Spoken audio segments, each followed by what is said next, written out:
devotees know, Bhagavan Adida really appreciated Ramana Maharshi. In fact, said that he was the closest person in the great tradition to his own appearance.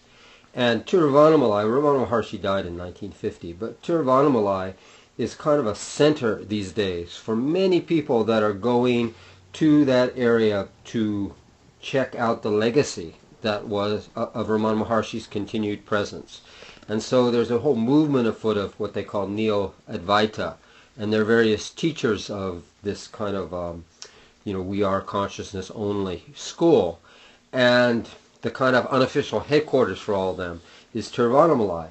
So it's very hot down there, and the season that people like to go is the end of December, January, a little bit in February. That's when a whole bunch, it's definitely over 1,000, 2,000, 3,000 people perhaps. It's hard to say, there's no official number of course, but that's where a whole bunch of people from all over the world flock there when the weather is good. And they're seekers, they're looking for something, and they're not officially part of Ramana Maharshi's devotees group or anything like that, but they're just going there because of that reputation.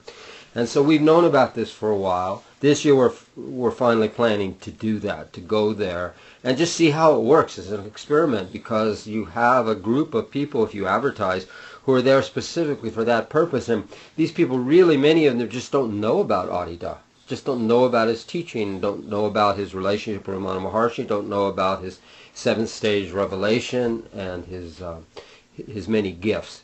So it's an exciting prospect, and we're all hoping the best for that as a missionary event. Anomaly is a very special and powerful place, and Beloved has been there and blessed the whole area. So it's a wonderful place to offer mission events.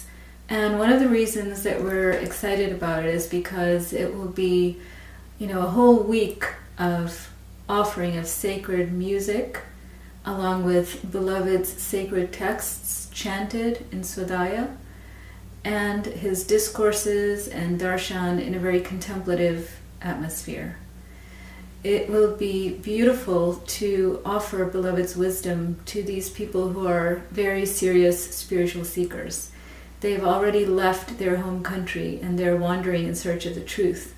So it's a greater step of seriousness that they've shown. And there's some beautiful notes from Beloved that I wanted to read. India is in a position as a kind of motherland of the great tradition in some respects, because so much has been there and is there by tradition that it is in a unique position in that sense. Not an absolutely unique position, but in a position of such depth of association with the great tradition that it can be a place where there is a unique profundity of recognition and response to me. And because of the breadth of the traditional base in India, those who become my devotees there could also do great service in bringing me into the world at large. So if you talk to any Indian person, they will recognize Ramana Maharshi's name and Tiruvannamalai.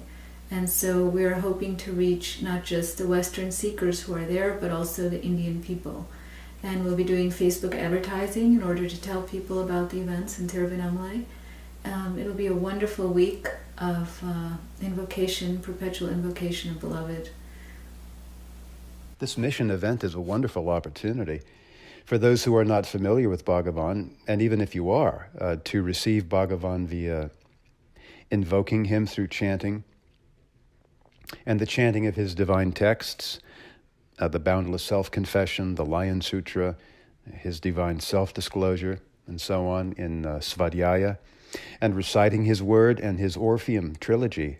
Any non-dualist worth his salt should be utterly turned around by the Scapegoat book, Bhagavan's free rendering of the Ashtavakra Gita, which is one of the principal sacred texts of Vedanta, and telling Bhagavan's Leela, and receiving his divine darshan. It is essentially sighting and listening and allowing Bhagavan's transcendental state of being and his spiritual presence to simply be felt and known at heart.